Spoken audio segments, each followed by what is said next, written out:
Hello मेरी प्यारी बहनों, राधे राधे। आज मैं दुर्गा माता का देव कवच अर्थात दुर्गा कवच की स्तोत्र लेके आई हूँ। महर्षि मार्कंडेय ने ब्रह्मा जी से पूछा, हे पितामह, इस जगत में परम गोपनीय तथा सब प्रकार से मनुष्यों की रक्षा करने वाला कोई उपाय मुझे बताइए। ब्रह्मा जी बोले, ऐसा उपाय तो देवी का कवच ही है, जो सबसे गोपनीय, पवित्र तथा सभी प्राणियों का उपकार करने वाला है। फिर दुर्गा की 9 मूर्तियां, जिन्हें 9 दुर्गा कहते हैं, उनका नाम पहली शैलपुत्री, दूसरी ब्रह्मचारिणी, तीसरी चंद्रघंटा, चौथी कुसमांडा, पांचवी सकंद माता, छठवीं कात्यायनी, सातवीं कालरात्रि, आठवीं महागौरी, 9वीं मूर्ति का नाम सिद्धि है। ये सभी नाम जगत पिता ब्रह्मा जी द्वारा प्रतिपादित हुए। जो मनुष्य अग्नि में जल रहा, शत्रुओं से घिर गया हो, विषय संकट में फंस गया हो, अथवा अन्य किसी प्रकार के भय से आतुर होकर भगवती दुर्गा की शरण में आता है, उसका कभी कोई अशुभ नहीं होता, उसके ऊपर कोई आपत्ति नहीं आती, उसे शोक दुख और भय नहीं होता। जिन्होंने भक्ति पूर्वक देवी का स्मरण किया, उनका निश्चय ही कल्याण होता है। देव श्री, जो तुम्हारा स्मरण करते हैं, उनकी तुम निसंदेह रक्षा करती हो। चामुंडे देवी का वाहन प्रेत है, बरही देवी का वाहन भैंसा, इंद्री का वाहन हाथी और वैष्णवी देवी का गरुड़, महेश्वरी विषा पर आरूढ़ है। कौमारी का वाहन मोर, लक्ष्मी देवी कमल के आसन पर स्थित हुए, हाथों में कमल लिए हुए विषा पर अश्विनी ऐश्वरी देवी ने श्वेत रूप धारण कर रखा। ब्रह्मी देवी हंस पर बैठी हुई हैं। उनके अतिरिक्त भी अनेक देवी हैं। सभी देवी अनेक प्रकार के आभूषणों से युक्त, अनेक प्रकार के रत्नों से सुशोभित तथा योग शक्तियों से संपन्न है।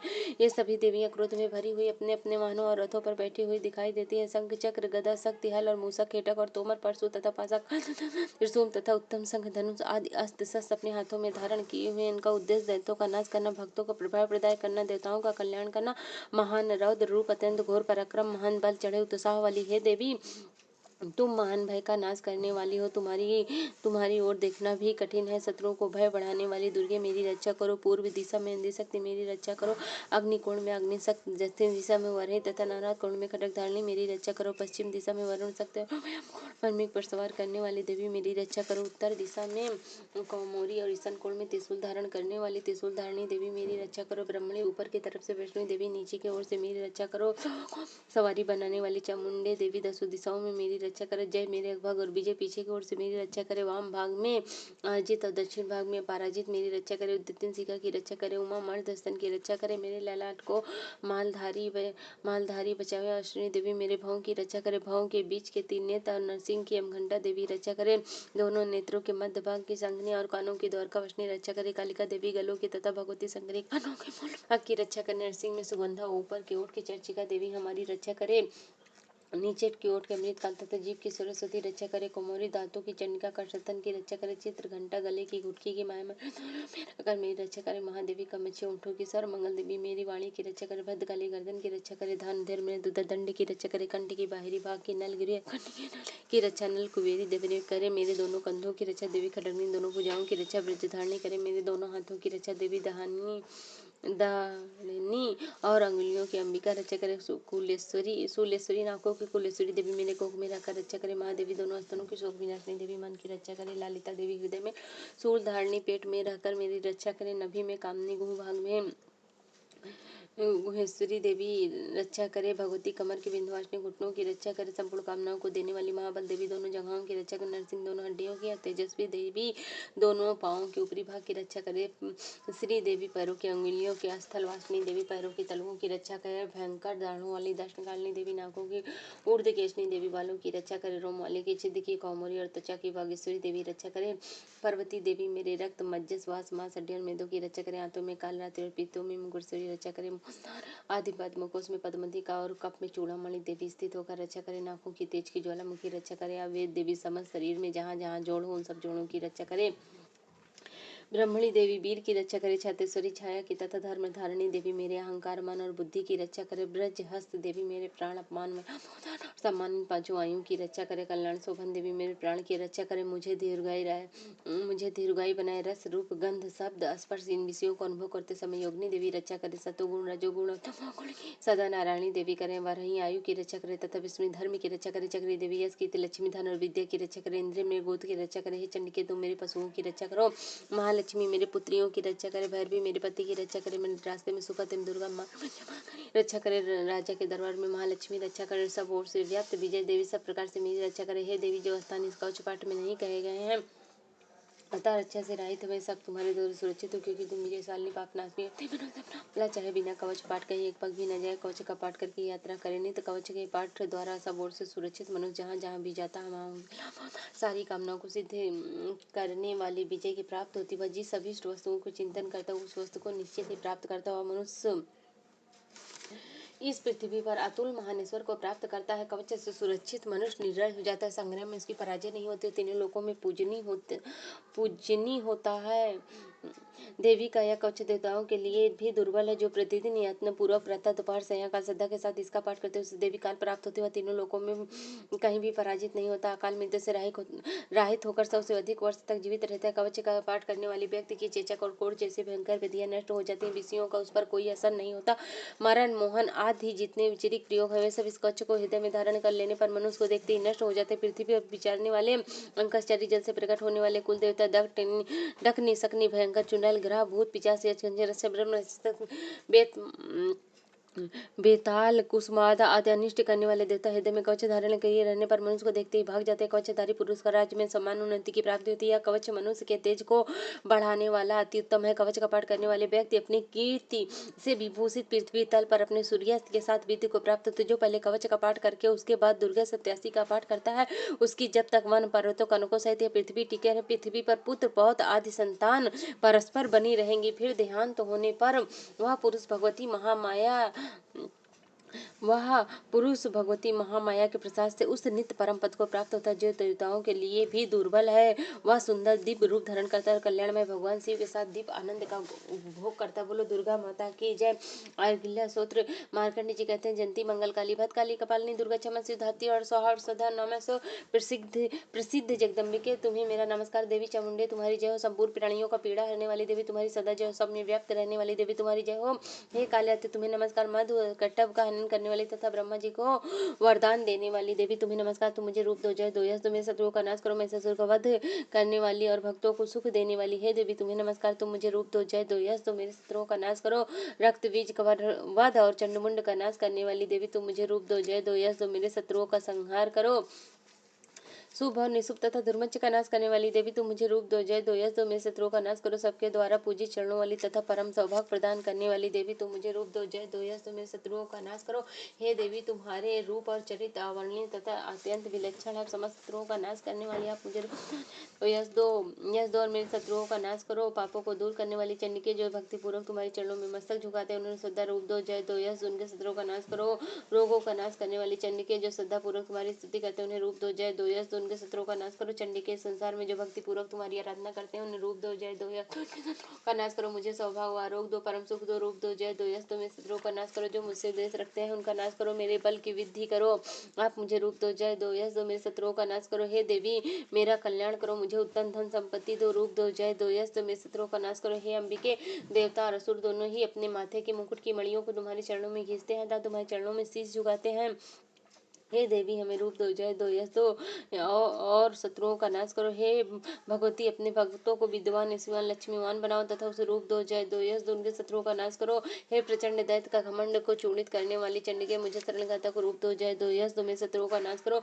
हे ब्रह्मा जी के द्वारा वंदित चार भुजाओं वाली देवी परमेश्वरी तुम मुझे रूप दो जय दो यश दो, मेरे शत्रुओं का नाश करो। देवी अंबिके भगवान कृष्ण द्वारा नित्य निरंतर भक्ति पूर्वक तुम्हारी स्तुति की गई, तुम मुझे रूप दो जय दो यश दो का नाश करो। हिमाचल कन्या पार्वती के पति महादेव जी द्वारा वंदित परमेश्वर तुम मुझे रूप दो जय दो यश, तुम मेरे शत्रुओं का नाश करो। इंद्र के द्वारा सद्भाग्य परमेश्वर तुम मुझे रूप दो जय दो यश, तुम मेरे शत्रुओं का नाश करो। प्रचंड भुजा दंड वाले दैत्य का घमंड चूर्ण करने वाली चंडिके करने वाली देवी मुझे रूप दो जय दो यश, तुम मेरे शत्रुओं का नाश करो। देवी अंबिके तुम भक्तजनों को आनंद प्रदान करती तुम मुझे रूप दो जय दो यश, तुम मेरे शत्रुओं का नाश करो। मुझे मन की इच्छा के अनुसार चलने वाली दुर्गम संसार में तारने वाली तथा उत्तम कुल से उत्पन्न हुई मनोरम पत्नी प्रदान करो। जो मनुष्य इस स्तोत्र का पाठ करके सत्यासी का पाठ करता है वह सत्यासी के पाठ से मिलने वाले श्रेष्ठ फलों को प्राप्त होता है, साथ ही प्रचुर संपत्ति भी प्राप्त करता है। बोलो दुर्गा माता की जय। स्तोत्र मार्कंड जी बोले, शुद्ध ज्ञान ही जिनका शरीर है तथा तीनों वेद जिनके तीन दिव्य चतुर हैं हैं, जो सुख प्राप्ति के हेतु तथा अपने मस्तक पर अर्धचंद्र का मुकुट धारण करते उन्हें भगवान शिव को नमस्कार विधि बाधा उपस्थित करने वाले सांप रूपी किला का जो निवारण करने वाले हैं, उस सूत्र को संपूर्ण रूप से जानना व समझना चाहिए। यद्यपि इसके अतिरिक्त अन्य मंत्र के जाप में भी जो सतत लगा रहता है वह कल्याण का भागी होता है, उसके भी उचट आदि कर्म सिद्ध होते हैं तथा समस्त दुर्बल पदार्थों वस्तुओं की प्राप्ति हो जाती है। तथापि जो केवल इस सूत्र से देवी की स्तुति करते हैं, इससे मात्र से देवी सिद्ध हो जाते हैं। उन्हें अपने कार्य सिद्धि के लिए मंत्र, औषधि तथा अन्य किसी साधन के प्रयोजन की आवश्यकता नहीं रहती। बिना जाप के उनके उच्चट आदि समस्त औपचारिक कर्म सिद्ध हो जाते हैं। शिव जी ने लोगों को सर्व सिद्धियां बिना परिश्रम के प्राप्त हो जाने के प्रयोजन से इस शुभ स्तोत्र को किलित कर दिया है। चंडिका के इस स्तोत्र को गुप्त कर दिया है। इसके पाठ से अच्छ पुण्य की प्राप्ति होती है। अन्य मंत्र का जाप करने वाला व्यक्ति यदि सूत्र का जाप भी करे तो वह पूर्ण रूप से कल्याण का भागी होता है। इसमें नाम मात्र भी संदेह नहीं। जो साधन कृष्ण पक्ष की चतुर्दशी अथवा अष्टमी को ग्रह मन से भगवती की सेवा में अपना सर्वथा समर्पित कर देता है और फिर उसे प्रसाद रूप से ग्रहण करता है, उसी पर भगवती प्रसन्न होती है, अन्यथा नहीं। इस प्रकार सिद्धि के प्रतिबंधक रूप किलक के द्वारा महादेव जी ने इस सूत्र को किलित कर रखा, जो विधि विधान से निष्कालीन करके 87 का प्रतिदिन स्पष्ट उच्चारण पूर्वक पाठ करता हुआ मनुष्य सिद्ध हो जाता है। मनुष्य देवी का प्रसाद होता है, वही गंधर्व भी होता है। श्रद्धा विचारते रहने पर इस संसार में उसे कहीं भी भय नहीं होता, वह आप मृत्यु के वश में नहीं पड़ता, शरीर त्यागने पर मोक्ष प्राप्त करता है। साधक इस किला को जानकर तथा इसका परिहार करके 87 का पाठ आरंभ करे। जो ऐसा नहीं करता उसका नाश हो जाता है। किला पर निष्कालीन का ज्ञान प्राप्त करने पर ही सोच निर्दोष होता। विद्वान पुरुष निर्दोष सूत्र का ही पाठ करते। स्त्रियों में जो कुछ भी सौभाग्य दृष्टि गोचर होता है वह सब देवी का प्रसाद का ही फल है। अतः इस कल्याणमय सूत्र का सदा जाप करना चाहिए। इस सूत्र का मंत्र स्वर से पाठ करने पर अल्प फल ही प्राप्त होता है। अतः उच्च स्वर से इसका पाठ करना चाहिए। इसके प्रसाद से ऐश्वर्य, सौभाग्य, आरोग्य, सुख, संपत्ति, समृद्धि, शत्रुनाश तथा परम मोक्ष की सिद्धि होती है। बोलो दुर्गा माता की जय। 8वां अध्याय।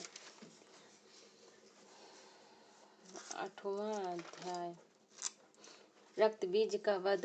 महर्षि मेधा ने कहा, चंड और मुंड के मारे जाने पर, बहुत सी सेना को नष्ट हो जाने पर असुरों का राजा शुंभ ने क्रोध युक्त होकर अपनी संपूर्ण सेना को युद्ध के लिए तैयार होने की आज्ञा दी। उसने कहा, अब युद्ध नामक 86 असुर सेनापति अपनी सेनाओं के साथ युद्ध के लिए जाएं और कंबु नामक 84 सेनापति भी युद्ध के लिए जाएं। कोटिवीर नामक 50 सेनापति और धुर्मकुल नामक नाम के 100 सेनापति प्रस्थान करे। कालक, दौहर्द, मौर्य और कालकेह दैत्य भी सेनाओं सहित युद्ध के लिए कूच करे। असुरों के स्वामी शुभ इस प्रकार आज्ञा देकर स्वयं भी बहुत बड़ी सेना के साथ युद्ध के लिए चल पड़ा। उसकी सेना को अपनी ओर आता देखकर चंडिका ने अपनी धनुष की टकरार से पृथ्वी और आकाश के बीच का भाग गुंजा दिया। हे राजन, उसी समय देवी के सिंह ने भी दहाड़ना आरंभ कर दिया और अंबिके के घंटे के शब्द से उस ध्वनि और भी बढ़ा दिया। धनुष की टकरार, शेर की दहाड़ और घंटे की शब्द से पृथ्वी और आकाश का बीच का भाग गूंज उठा। हे राजन, ऐसे भयंकर शब्द को सुनकर राक्षसी सेना ने देवी तथा सिंह को चारों ओर से घेर लिया। उस समय दैत्यों के नाश के लिए और देवताओं के हित के लिए ब्रह्मा, शिव, कार्तिकेय, विष्णु तथा इंद्र आदि देवों की शक्तियां जो अत्यंत पराक्रम और बल से संपन्न थी, उनके शरीर से निकलकर चंडिका देवी के पास गई। जिस देवता का जैसा रूप था, जैसा आभूषण थे और जैसे वाहन थे, वैसे ही रूप, आभूषण और वाहन लेकर उन देवताओं की शक्तियां दैत्यों से युद्ध करने के लिए आई। हंस युक्त विमान पर बैठकर और रुद्राक्ष की माला तथा कमंडलू धारण करके ब्रह्मा जी की शक्ति आई। वृषभ पर सवार होकर हाथ में त्रिशूल लेकर महानाग के कंकड़ और चंद्र रेखा से विभूषित होकर भगवान शंकर की शक्ति महेश्वरी आई। मोर पर अरुण होकर हाथ में शक्ति लिए कार्तिकेय जी की शक्ति दैत्यों से युद्ध करने के लिए आई। भगवान विष्णु की शक्ति गरुड़ पर सवार होकर शंख, चक्र, गदा, धनुष तथा खड्ग हाथ में लिए हुए आई। श्री हरि की शक्ति वाराह का शरीर धारण करके आई और नरसिंह की समान शरीर धारण करके उनकी शक्तियां नरसिंह भी आई। इस प्रकार देवताओं इंद्र की शक्तियां इंद्र रथ पर सवार होकर आई। इन देव शक्तियों से घिरा हुआ चंडिका से भगवान शंकर ने कहा, मेरे प्रसन्नता के लिए तुम शीघ्र ही उन असुरों को मारो। उसी समय देवी के शरीर से अत्यंत उग्र रूप वाली सैकड़ों गीधड़ियों के समान आवाज करने वाली चंडिका शक्ति प्रकट हुई। उस अपराजित देवी ने धूर्मिल जटा वाले भगवान श्री शंकर जी से कहा, हे प्रभु, आप मेरी ओर से दूत बनकर शुंभ निशुंभ के पास जाइए और उन अत्यंत गौरली दैत्यों से कहिए, जो तुम्हें अपने जीवित रहने की इच्छा हो तो त्रिलोक का राज्य इंद्र को दे दो। देवताओं को उनका यज्ञ भग मिलना आरंभ हो जाए और तुम पाताल को लौट जाओ। किंतु यदि बल के गर्व में तुम्हारे लड़ने की इच्छा हो तो फिर आ जाओ, तुम्हारे मांस से मेरी योनियां तृप्त होंगी। भगवान शंकर से देवी के संदेश पाकर उन दैत्यों के क्रोध का कोई आर पार न रहा। जिस स्थान पर देवी विराजमान थी वहां वे पहुंचे और आने के साथ ही देवी पर बाणों की शक्तियों की वर्षा करने लगे। देवी ने उनको फेंके हुए बाणों, शक्तियों, त्रिशूल और फरसों को अपने बाणों से काट डाला। काली देवी चंडिका के आगे खड़ी होकर शत्रुओं को त्रिशूल से विदीर्ण करने लगी और खड्गों से कुचलने लगी। ब्रह्मणी जिस तरफ जाती अपने कमंडलू का जल छिड़ककर दैत्यों को बल को नष्ट कर देती। इस प्रकार महेश्वरी त्रिशूल से, वैष्णवी चक्र से और कोप वाली कौमोरी शक्ति द्वारा असुरों को मार रही थी। इंद्र के बाजू के प्रहार से सैकड़ों दैत्य रक्त की नदियां बहाते हुए पृथ्वी पर सो गए। वराही ने कितने ही राक्षसों को अपनी थूथून द्वारा मृत्यु के घाट उतार दिया। दाढ़ों के अगभग से कितने ही राक्षसों की छाती को चीर डाला और चक्र को चोट से कितने को विदीर्ण करके धरती पर डाल दिया। बड़े बड़े राक्षसों की नरसिंह अपने नाखों से विदीर्ण करके उनका भक्षण कर रही थी। सिंहनंद से चारों दिशाओं को गुंजाती हुई रणभूमि में विचार रही थी।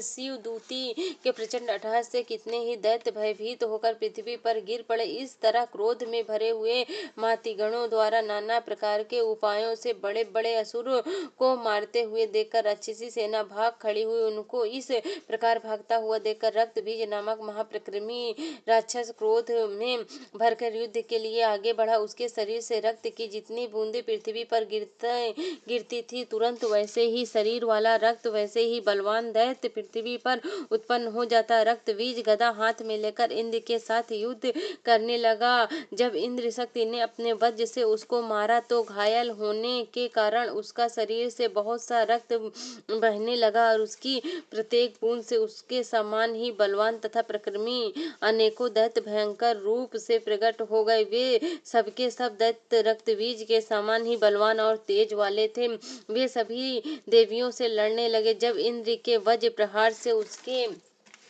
मस्तक पर चोट लगी और रक्त बहने लगा, तब उसमें से हजारों ही पुरुष उत्पन्न हो गए।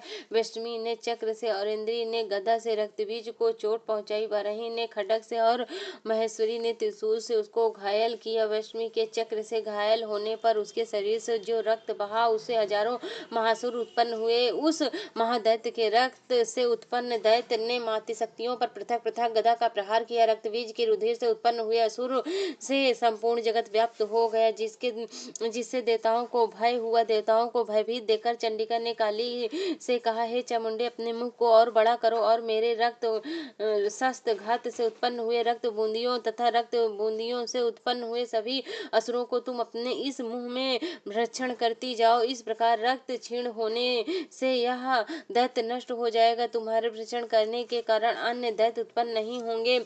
काली के इस प्रकार कहकर चंडिका देवी ने रक्तबीज पर अपने त्रिशूल से प्रहार किया और काली देवी ने अपने मुंह में उसका रक्त पी ले लिया।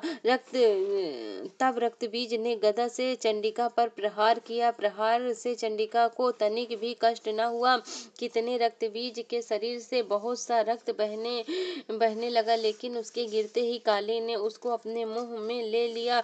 काली के मुंह में उस रक्त से जो असुर उत्पन्न हुए उनको भी काली ने भक्षण कर लिया और रक्त को पीती गई। तदंतर देवी ने रक्तबीज को बाण खड्ग तथा शिष्ट आदि से मार डाला। अनेक प्रकार के शस्त्रों से मारा हुआ वह खून से वंचित वह महादैत्य रक्तबीज पृथ्वी पर गिर पड़ा। हे राजन, उसके गिरने से देवता अत्यंत प्रसन्न हुए और माताएं उन असुरों को रक्त पीने के पश्चात उद्दीप्त होकर नृत्य करने लगी। बोलो दुर्गा माता की जय।